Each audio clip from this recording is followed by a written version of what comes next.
Alright, we out here. First step to the process is we're gonna take the engine out of both Jeeps and then throw this one in the one over there.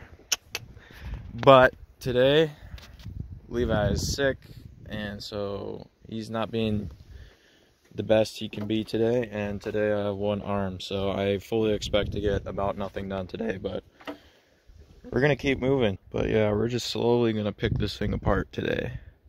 See how far we can get. There's a typical Levi productivity level at the moment. Poor guy. I think I figured out what this is. This is it's just another tranny cooler. I think it's OEM too.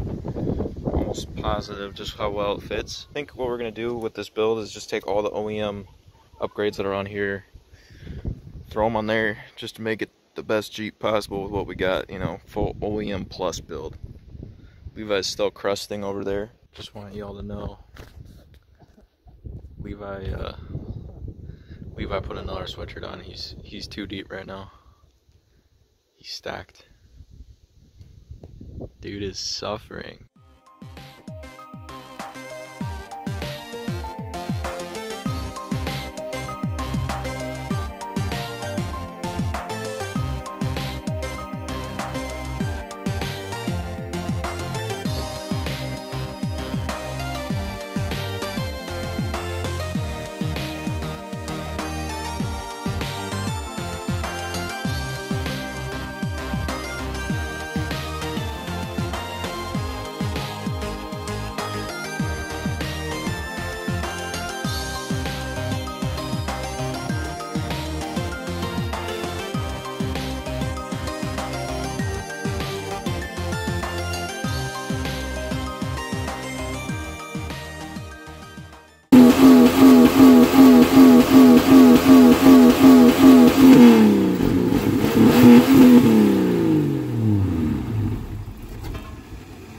Did it die? Yeah. As you saw, first engine's out, and we got the second Jeep in here. Drove it with this engine for like probably the last time. We're gonna tear this apart. Hopefully, possibly, if we work fast enough, have this one out today. All we gotta do is take all the parts that we got and make one Jeep run good.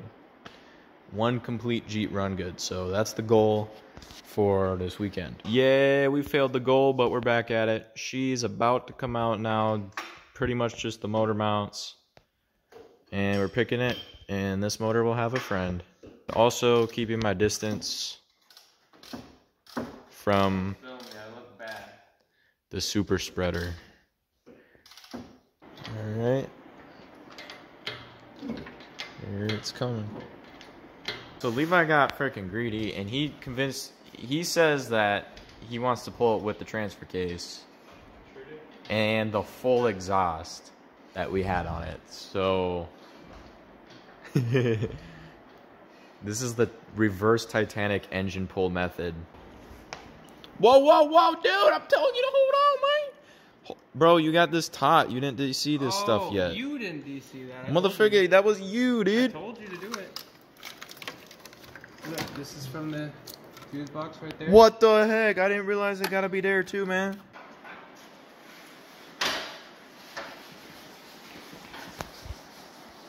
Dude, it's long. You gotta go higher though. You have to. It's still dragging. That's about at the angle it was when we did that wheelie. It's literally going down, by the way. Yeah, Oh, okay. Well, yeah. There it is. Both the engines sitting down right there. If you guys were wondering why this thing was running really... It seemed like it was running pretty well. In the wheelie video, it looked like it was running pretty well. Basically, we don't know what the heck is going on with this engine. We'll probably do another teardown at some point. Try and figure out definitively what was wrong. So first off, it's got like a mechanically induced misfire at low speed, low idle.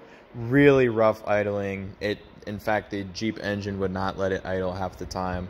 Certainly wouldn't idle in gear. What I ended up doing was taking a rubber nose air compressor nozzle, and I was actually spraying air into the spark plug hole, and then you could actually see the coolant overflow bubbling. So then we proceeded to do a head gasket job on this thing. And then we did that, and then after that, the issue was still there. We checked the compression numbers, super uneven compression.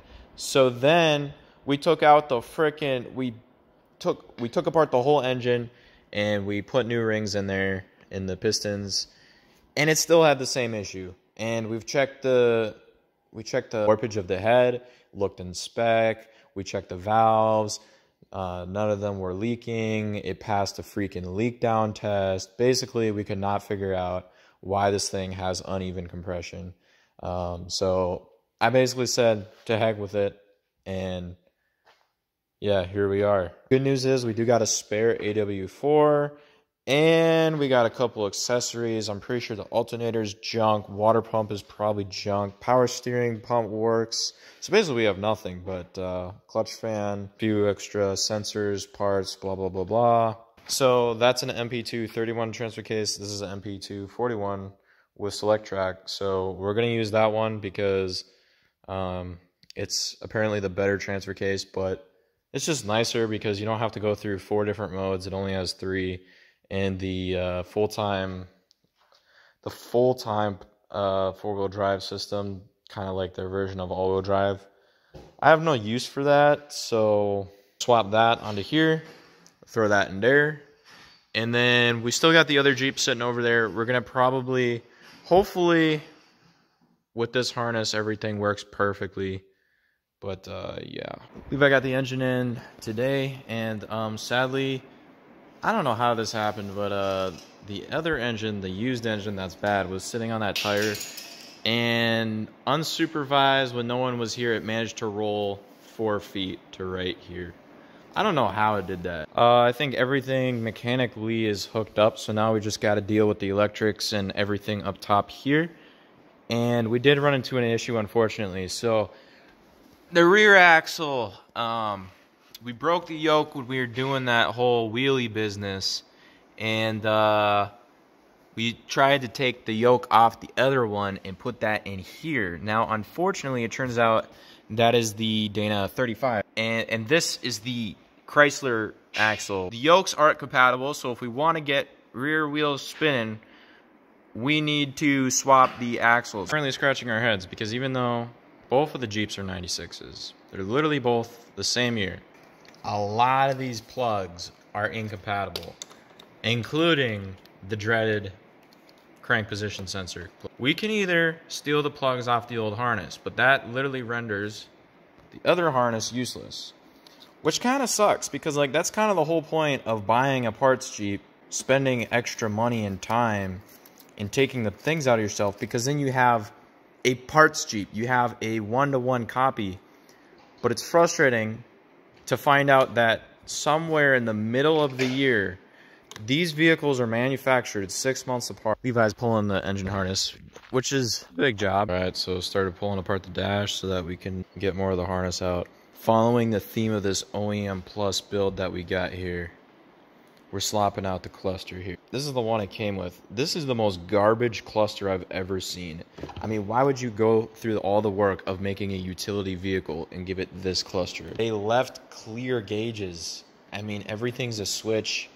It's just, it's so bad. Meanwhile, here's the good gauge. So definitely a lot of an upgrade here. You can look at your temps, which is really important when you got an XJ because of the overheating issues they typically have.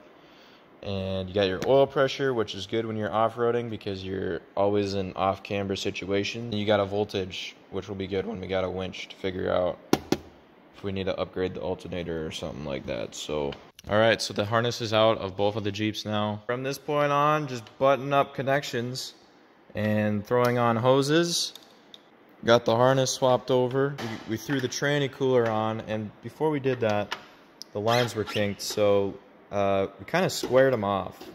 The flow isn't going to be OE, but it ain't going to be bad either. And I'm really excited. This has been way more work than we bargained for, but and it's mainly Levi doing it too. Again, shout out Levi, my master mechanic and fabricator, always willing to offer up his entirety of his free time and skills to work on my projects while I'm disabled, right, Levi? You owe me. Fluids are topped off. A little nervous. This is like a week's worth of work. Ah! All right, we go again. Oh yeah.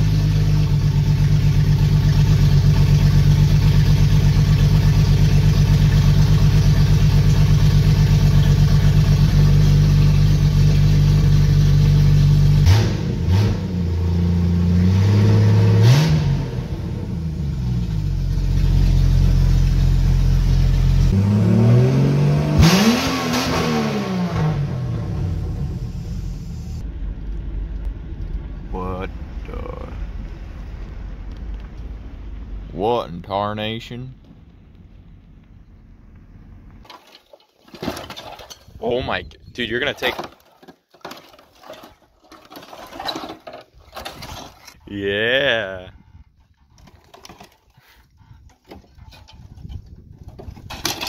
These things really are made out of nothing, dude. Held up with a seatbelt. Structural seatbelt.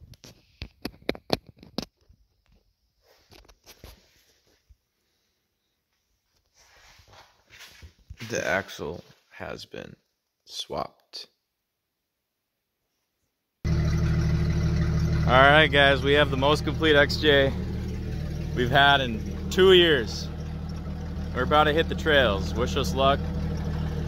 Super unproven, as you can see. We're gonna see if this works.